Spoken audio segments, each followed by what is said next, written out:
73 میں سے وہ ایک گروہ نجات پانے والا وہ میں ہوں سبھی کہتے ہیں. اب اس کا حل یہ نہیں نہ ہو سکتا کہ میں اپنی جگہ اپنے آپ کو مان کے بیٹھوں, آپ اپنی جگہ اپنے آپ کو, تیسرا اپنے آپ کو مان کر بیٹھے. تاریخ اسلام کا آپ مطالعہ کر کے دیکھیں کہ یہ گروہ بندی کہاں سے شروع ہوئی, اور اس گروہ بندی کے زمانے میں کون صحیح سنت پر باقی رہا اور کون اس صحیح راستے پر قائم رہا. تاریخ کے حوالے سے دیکھو.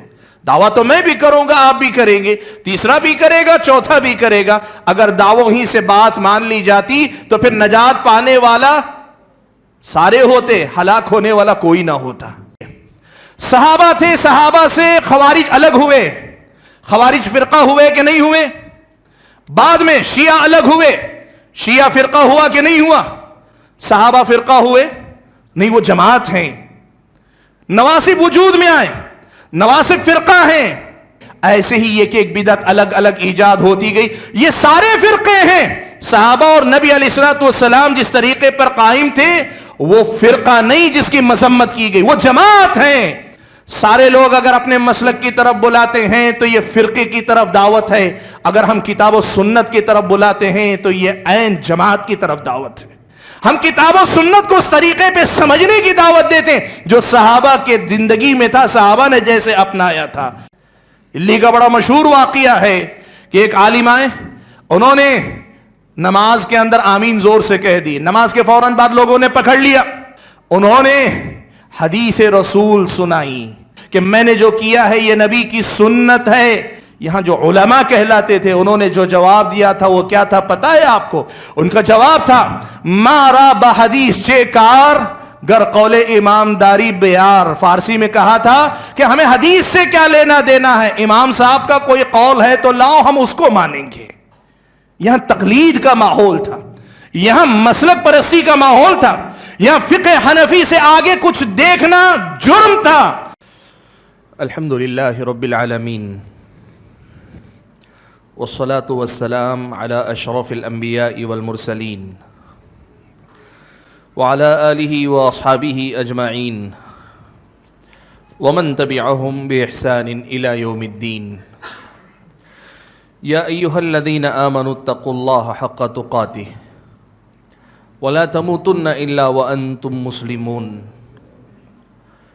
یا ایہا الناس اتقوا ربکم الذی خلقکم من نفس واحدہ وخلق منها زوجها وبث منهما رجالا كثيرا ونساء واتقوا الله الذي تساءلون به والأرحام إن الله كان عليكم رقيبا. يا أيها الذين آمنوا اتقوا الله وقولوا قولا سديدا يصلح لكم أعمالكم ويغفر لكم ذنوبكم ومن يطع الله ورسوله فقد فاز فوزا عظيما. اما بعد فاعوذ بالله من الشيطان الرجيم. بسم الله الرحمن الرحيم. يا ايها الذين آمنوا اطيعوا الله واطيعوا الرسول ولا تبطلوا اعمالكم. وقال تبارك وتعالى يا ايها الذين آمنوا اطيعوا الله واطيعوا الرسول واولي الامر منكم فإن تنازعتم في شيء فردوه إلى الله والرسول إن كنتم تؤمنون بالله واليوم الآخر ذلك خيرا وأحسن تأويلا. وقال تبارك وتعالى اتبعوا ما أنزل إليكم من ربكم ولا تتبعوا من دونه أولياء. محترم علماء کرام، بزرگوں، نوجوان بھائیوں اور پردہ نشین خواتین اسلام، آج کے اس اجلاس میں مجھے جس عنوان کی وضاحت کرنے کے لیے کہا گیا ہے وہ عنوان، جیسا کہ آپ نے سنا کہ مسلک اہل حدیث کی حقیقت کیا ہے، یہ عنوان دراصل بہت سارے اعتراضات کی زد میں اہل حدیثوں کا جو منہج، ان کا جو مسلک، ان کا جو طریقہ ہے، یا اہل حدیث حضرات دین کی جس شکل اور صورت پر عمل پیرا ہیں اس کے متعلق جو مختلف شکوک اور شبہات یا مختلف قسم کے اعتراضات کیے جاتے ہیں اس خلفیے کے ساتھ، اس بیک گراؤنڈ کے ساتھ جڑا ہوا ہے۔ مجھے آج آپ کے سامنے یہ بتانا ہے کہ یہ مسلک اہل حدیث ہے کیا حقیقت میں، اس لیے کہ آپ جانتے ہیں بہت سارے لوگ یہ سمجھتے ہیں کہ مسلک اہل حدیث کا مطلب یہ کہ کچھ بنیادی مسائل ہیں جو فروع یعنی عملی احکام سے متعلق ہیں، آمین، رفع الیدین، سینے پر ہاتھ باندھنا، 8 رکعت تراویح کا مسئلہ، یہ جو نمایاں مسائل ہیں بہت سارے لوگ یہ سمجھتے ہیں کہ صرف انہی مسائل پر محنت کرنے والے لوگوں کو اہل حدیث کہا جاتا ہے، صرف ان مسائل پر۔ بہت سارے لوگ یہ مانتے ہیں کہ 4 مسلک تھے، 4 مسلک برحق تھے، ان کا ماننا ایسے 4 مسلک تھے، حنفی، شافعی، مالکی، حنبلی۔ ان 4 مسلکوں کے بعد ابھی پچھلے دور میں یعنی نئے زمانے کے اندر کچھ لوگ اٹھ کھڑے ہوئے، انہوں نے ایک نیا مسلک اپنا نکالا، اس کا نام اہل حدیث مسلک رکھ لیا۔ کچھ لوگوں کا یہ ماننا ہے کہ 1906 میں مسلک اہل حدیث کی بنیاد رکھی گئی۔ 1906 سے پہلے یعنی 100 سال پہلے اگر آپ جائیں گے، اب تو خیر 115 سال سے زائد ہو گئے، یعنی اس سے پہلے اگر جائیں گے تو آپ کو اہل حدیث نہیں ملیں گے۔ دنیا میں کہیں اہل حدیث نام کا کوئی فرقہ، کوئی جماعت، کوئی گروہ نہیں تھی۔ کچھ لوگ یہ مانتے، یہاں تک بھی کہتے ہیں کہ یہ اہل حدیث نام خود بھی انگریزی حکومت، اس ملک کے اندر جو برطانیہ برٹش حکومت کرتے تھے نا، ان لوگوں کا دیا ہوا نام ہے۔ یہ اہل حدیث نام جو ہے انہوں نے دیا ہے۔ اور یہاں تک لوگ کہتے ہیں کہ یہودی سعودی عرب کے راستے سے پیسہ وہاں سے ہندوستان میں بھیجتے ہیں تاکہ یہ لوگ پیسہ لے کر ہندوستان کے اندر، امت کے اندر انتشار پھیلائیں، اختلاف پھیلائیں وغیرہ۔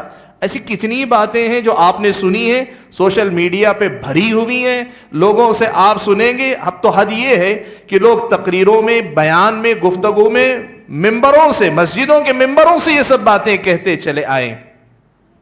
ایسے حالات میں مجھ سے کہا گیا ہے کہ میں آپ کے سامنے اس مسئلے کی وضاحت کروں کہ یہ مسلک اہل حدیث کی حقیقت کیا ہے، مسلک اہل حدیث کی حقیقت کیا ہے، اور اس کو مسلک اہل حدیث کیوں کہا جاتا ہے۔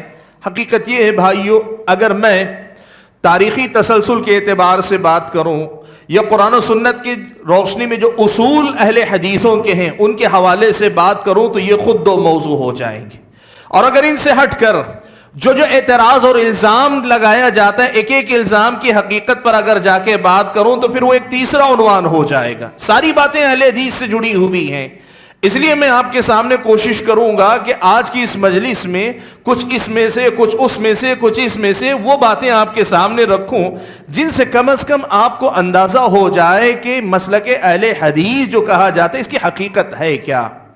میرے بھائیوں، میں مختصر الفاظ میں آپ کے سامنے یہ بتا دینا چاہتا ہوں کہ مسلک اہل حدیث اصل میں پیارے نبی صلی اللہ علیہ وسلم جو دین اللہ تعالیٰ نے آپ صلی اللہ علیہ وسلم کو دے کر بھیجا تھا، جو دین آپ نے صحابہ کو سکھایا، اس دین پر اسی شکل میں عمل کرنے کا نام مسلک اہل حدیث ہے۔ یہ پہلی بات آپ یاد رکھیں۔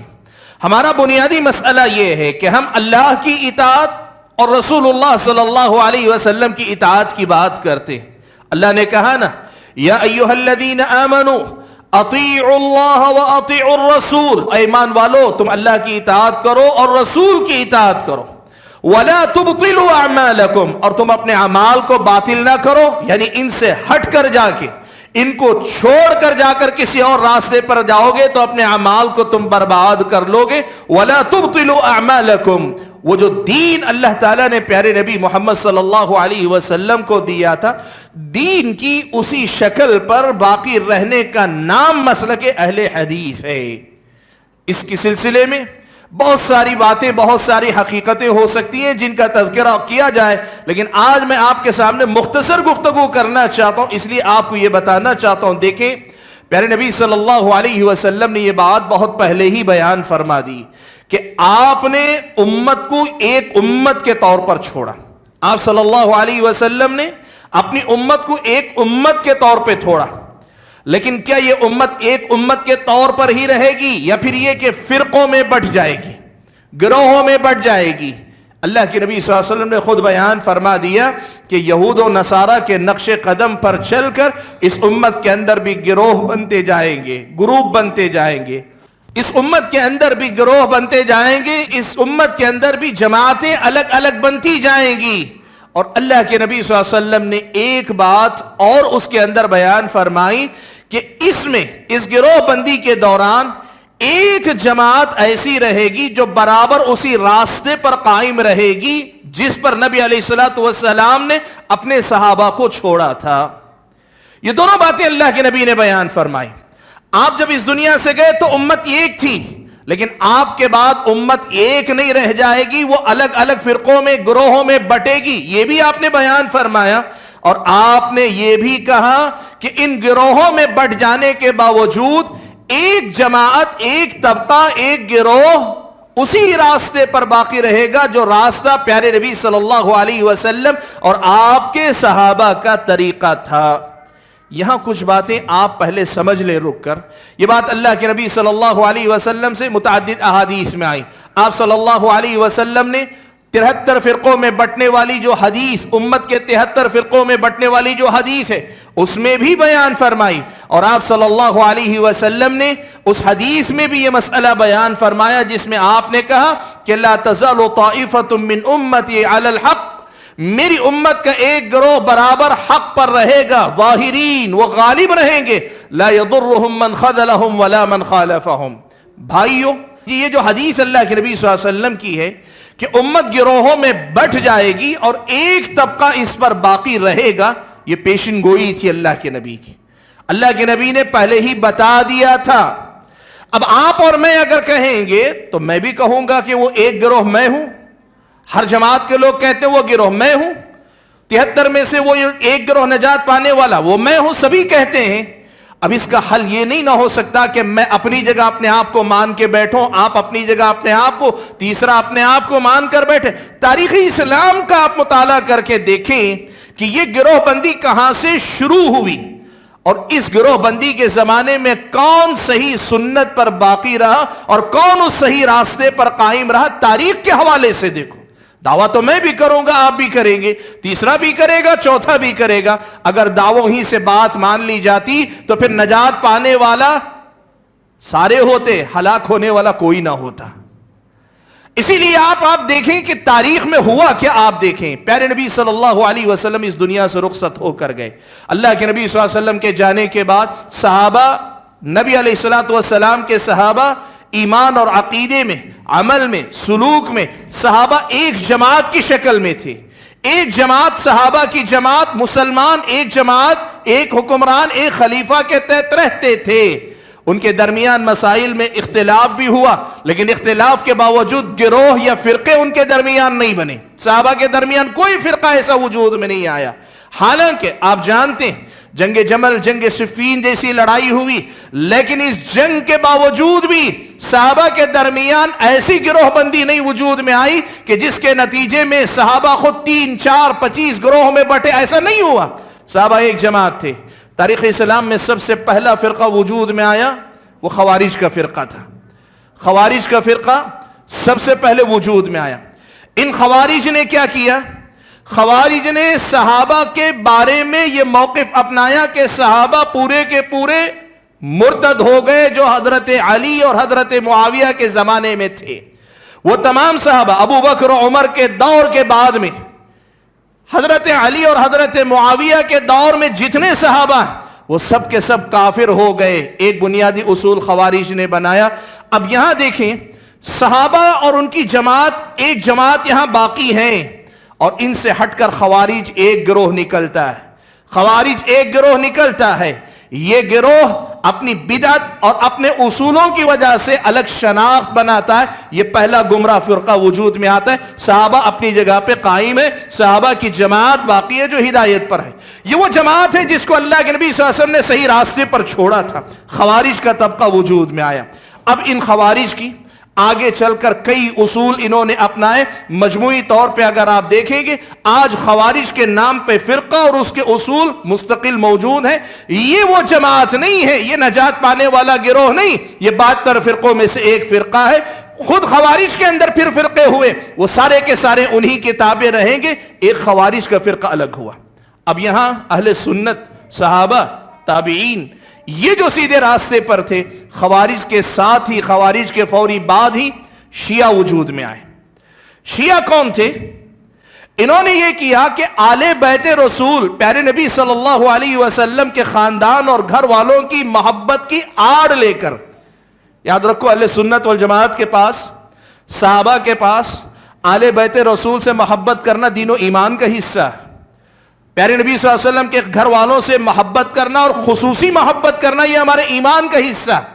لیکن ان کی محبت کی آڑ لے کر اس قدر غلو کر گئے کہ انہوں نے یہ اصول بنا لیا کہ اگر آپ آل بیت سے محبت کرتے ہیں تو پھر صحابہ سے برات کا اعلان کرنا پڑے گا, صحابہ سے دشمنی کرنی پڑے گی. آل بیت کی محبت اور صحابہ کی محبت اکٹھا نہیں ہو سکتی. یہ اصول شیعہ نے ایجاد کیا. اب یہ ایک الگ فرقہ وجود میں آ گیا. اہل سنت نے یہاں اپنا اصول بتایا, بتایا. قرآن و سنت میں جو آیا وہ یہ کہ ہم صحابہ سے بھی محبت کرتے ہیں, آل بیت رسول سے بھی محبت کرتے ہیں. دونوں کی محبت کو دین و ایمان سمجھتے ہیں, اور ایک سے محبت کرنے کے لیے دوسرے سے دشمنی اسلام نے ہمیں اس کا حکم نہیں دیا. یہ ایک مسئلہ ہوا. اب یہاں دیکھیں شیعہ وجود میں آگے, ایک طرف خوارج ہوئے, دوسری طرف شیعہ ہوئے. اب یہاں ابھی بھی وہ سیدھے راستے پر جماعت ابھی باقی ہے. آگے چل کر ان شیعوں کے رد عمل میں یہ ہوا کہ کچھ لوگ ناصبی پیدا ہوئے. یہ ناصبی کون ہیں؟ یہ آل بیت رسول صلی اللہ علیہ وسلم خاندان رسول سے دشمنی رکھتے تھے. نبی علیہ الصلوۃ والسلام کا خاندان, حضرت حسن و حسین, حضرت علی, حضرت فاطمہ, ان کا جو خاندان, ان کا گھرانہ ہے, ان سے اپنے دل میں بغض رکھتے تھے. ناصبی پیدا ہوئے, نواصب ان کو کہا جاتا ہے, جو آل بیت رسول سے دشمنی کرتے تھے. یہ رافضیوں کے رد عمل میں اہل سنت نے یہاں بھی اپنے آپ کو بچا کے رکھا, کہا یہ ناصبی ہیں اور نواصب کے طریقے پہ چلنا یہ ایک بدعت ہے, یہ گمراہی ہے. یہ ایک طریقہ ہوا. اہل سنت والجماعت اسی راستے پہ چل رہے ہیں.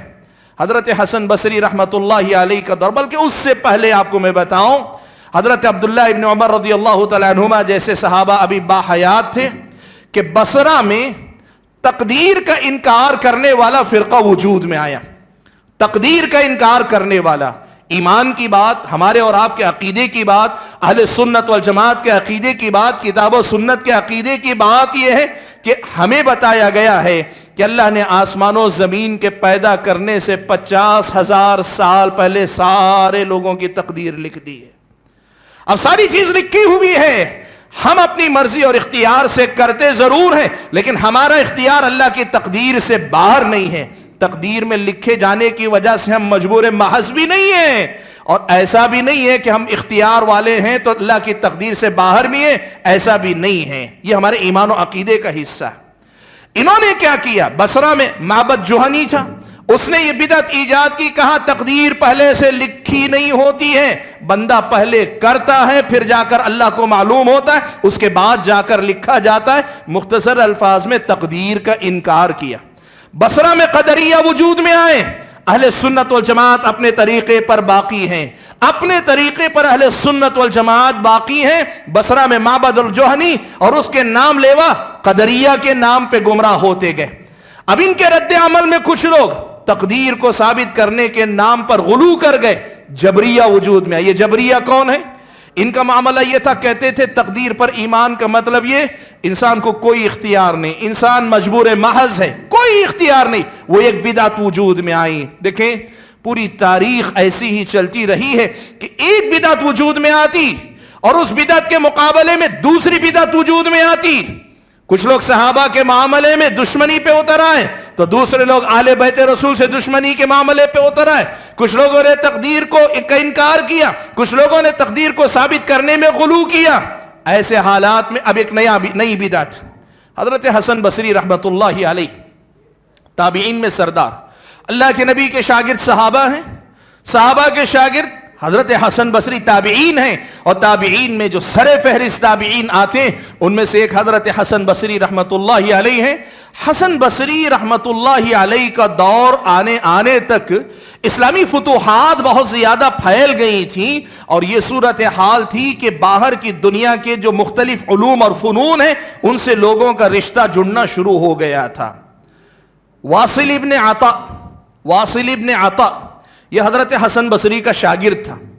حضرت حسن بصری رحمت اللہ علیہ پیارے نبی صلی اللہ علیہ وسلم کے احادیث پڑھ کر سنایا کرتے تھے, پیارے نبی کی احادیث پڑھ کر سنایا کرتے تھے.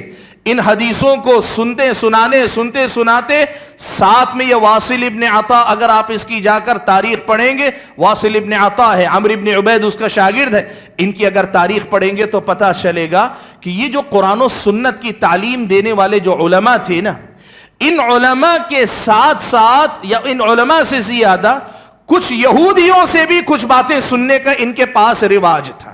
ان کی تاریخ آپ جا کر پڑھ کر دیکھیں, وہ جو دوسری دنیا, وہ جو فلسفے کی باتیں جو دوسری دنیا سے منتقل ہو کر عالم اسلام میں آئی تھی, ان باتوں کو سننے کا اہتمام کرنے لگے. تو اب ہوا یہ, اس میں عقلی ورزش بہت تھی. جیسے کسی آدمی کو میتھ کا چسکا لگ جائے, ریاضیات کا, حساب و کتاب کا چسکا لگ جائے تو پرابلم سالو کرنے میں اسے ایک مزہ آتا ہے. ان کو بھی اسی قسم کی بیماری, فلسفے کی جو الٹ پھیر ہوتے ہیں, فلسفے کی جو لا یعنی بحثیں ہوتی ہیں, ان کا مزہ اس قدر آنے لگا تھا کہ حضرت حسن بصری رحمت اللہ علیہ جو قرآن و سنت کی باتیں پڑھاتے تھے ان میں مزہ نہیں آتا تھا, ان کو مزہ نہیں آتا تھا. تو واصل ابن عطا نے کیا کیا, حضرت حسن بصری رحمت اللہ علیہ کے بارے میں ایک بڑا گھٹیا قسم کا تبصرہ کیا. اس نے کہا, ما لی ارا کلام الحسن لا یخرج عن سراویل النساء. اس نے کہا کیا بات ہے, حسن بصری جب بھی بات کرتے ہیں عورتوں کی سروال ہی کی بات کرتے ہیں, پاجامے ہی کی بات کرتے ہیں. طنز تھا, مقصد کیا تھا اس کا؟ دیکھو ایک بات آپ کو میں سمجھاتا ہوں, گرچہ تھوڑا سا میں ٹاپک سے ہٹوں گا تھوڑا سا, لیکن سمجھیں آپ. یہ کیا تھا, آپ جانتے ہیں ایک مسلمان کی 5 وقتہ ضرورت کیا ہے؟ اس کی طہارت کے مسائل, اس کی پاکی ناپاکی کے مسائل, اس کے وضو کے مسائل, اس کے غسل کے مسائل, اس کی نماز کے مسائل, اس کے روز مرہ کی ضرورت کے مسائل ہیں. عالم وہی تو پڑھائے گا جو آپ کی روز مرہ کی ضرورت ہے.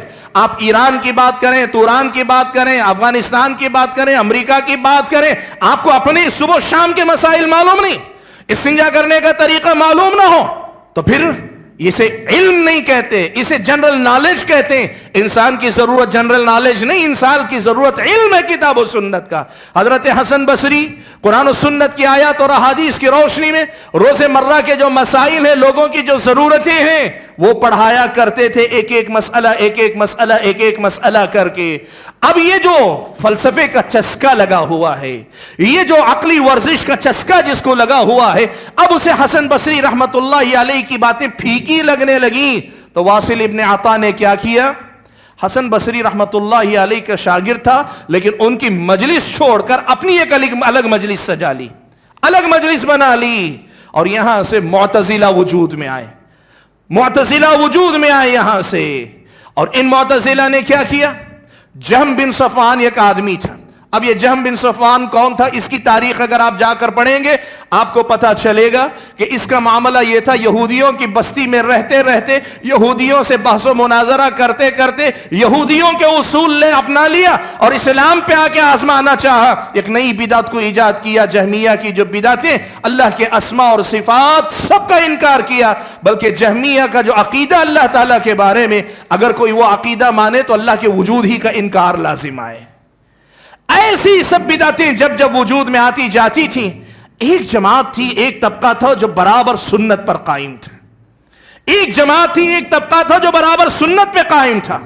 یہ خوارج کی بدعت کے بھی خلاف ہے, شیعہ کی بدعت کے بھی خلاف ہے, نواسب کی بدعتوں کے, ناصبیوں کی بدعت کے بھی خلاف ہے, قدریہ کی بدعت کے بھی خلاف ہے, جبریہ کی بدعت کے بھی خلاف ہے، معتزلہ کی بدعت کے بھی خلاف ہے، اور آگے چل کر دوسری صدی کے آتے آتے صوفیہ جو ہیں، یہ صوفیہ کا بھی ایک طبقہ وجود میں آ گیا۔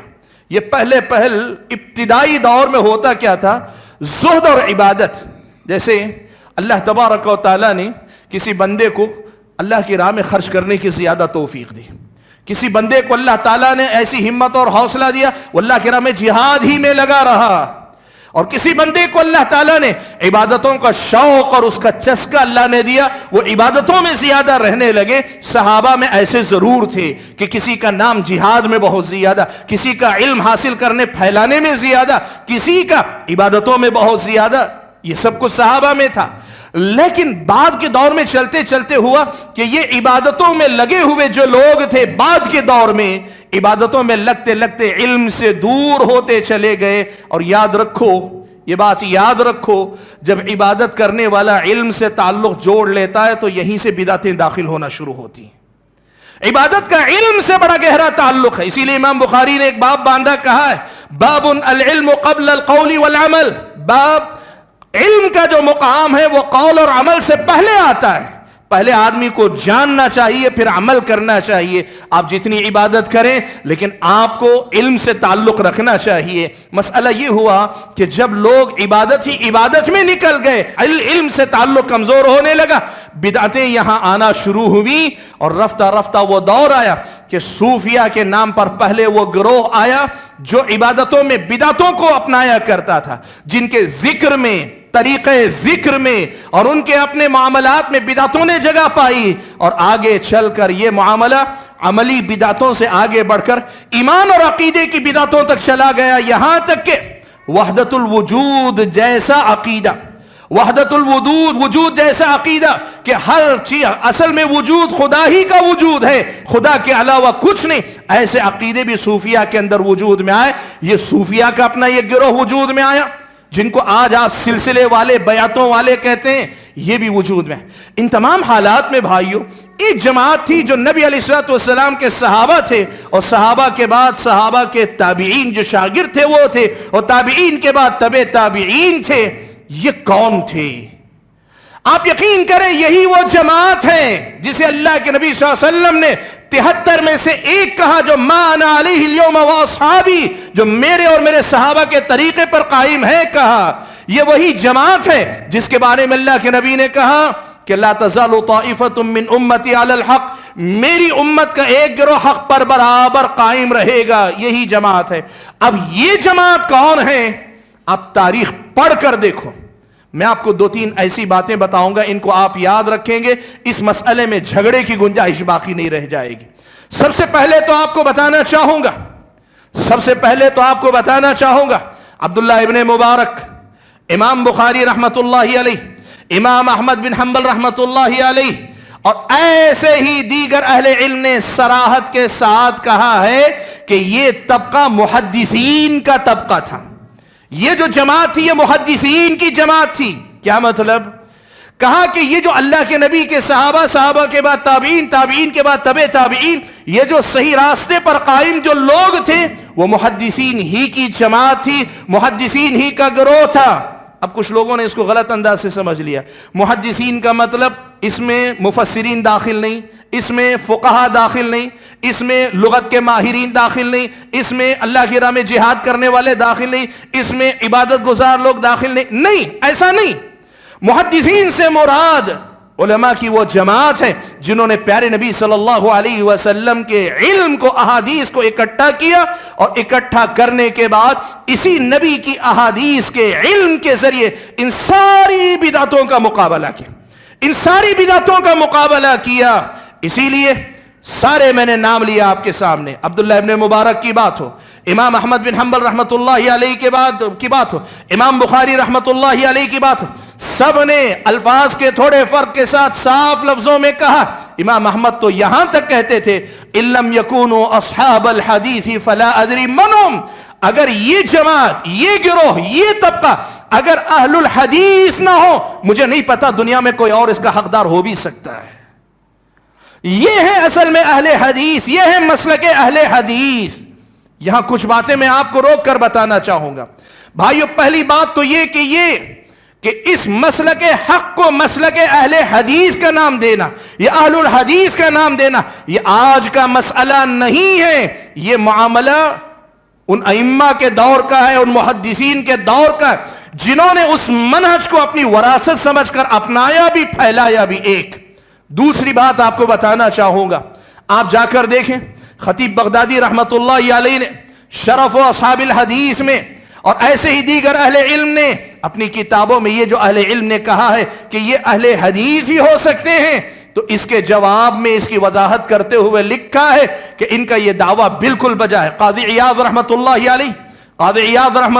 علیہ امام احمد بن حنبل رحمت اللہ علیہ کے اس جملے کی وضاحت کرتے ہوئے کہتے ہیں کہ امام احمد کہنا یہ چاہتے ہیں کہ جو لوگ اس عقیدے پہ رہیں گے جو اہل سنت والجماعت کا عقیدہ تھا، جو اہل الحدیث کا عقیدہ تھا، وہی لوگ اصل میں ہدایت یافتہ ہیں۔ یہ بات تمام اہل علم نے صاف الفاظ میں کہی۔ اس کا مطلب یہ ہوا، سب سے پہلی بات یہ یاد رکھو، اہل الحدیث سے مراد وہ جماعت، وہ گروہ ہے جو نبی علیہ الصلوۃ والسلام اور آپ کے صحابہ کے دین کی اس شکل پر قائم رہے جو شکل اللہ کے نبی نے اپنی زندگی میں چھوڑی، جس پر صحابہ باقی تھے، صحابہ کے بعد تابعین باقی تھے، تابعین کے بعد تبع تابعین باقی تھے، اور اسی انداز میں یہ معاملہ چلا آ رہا ہے۔ یہ پہلی بات۔ دوسری بات میں آپ کے سامنے یہ رکھنا چاہوں گا، یہ صرف دعویٰ نہیں ہے، آپ تاریخی طور پہ پڑھ کر دیکھو، آپ کو پتہ چلے گا۔ حدیث کی جو 6 کتابیں مشہور کتب ستہ کے نام پر ہیں، ان کو آپ پڑھ کر دیکھو، ان کی کتابوں میں باقاعدہ ایک عنوان ہے۔ قدریہ کا بیان، یعنی قدریہ کی گمراہیوں کو بیان کیا ہے۔ جہمیہ کا بیان، جہمیہ کی گمراہیوں کو بیان کیا ہے۔ ایمان کے باب میں گمراہ ہونے والوں کا معاملہ بیان کیا ہے۔ مناقب صحابہ لکھ کر شیعہ پہ رد کیا ہے۔ حب آل بیت کے عنوان قائم کر کے ناصبیوں پہ رد کیا ہے۔ اگر آپ تاریخ پڑھ کر دیکھیں گے، محدثین کرام کی کتابیں ہی ابتدائی دور میں وہ کتابیں ملے گی جنہوں نے ساری بدعتوں کا پردہ کھولا ہے اور ساتھ میں صحیح راستے کو واضح کیا۔ آپ تاریخ پڑھ کر دیکھ لو، یہ تاریخ کی سچائی ہے، اس مسئلے کو یاد رکھو۔ یہ معاملہ صرف ایک زبانی دعوے کا نہیں، یہ تاریخ کی بہت بڑی سچائی ہے۔ مسئلہ ہوتا کہاں ہے؟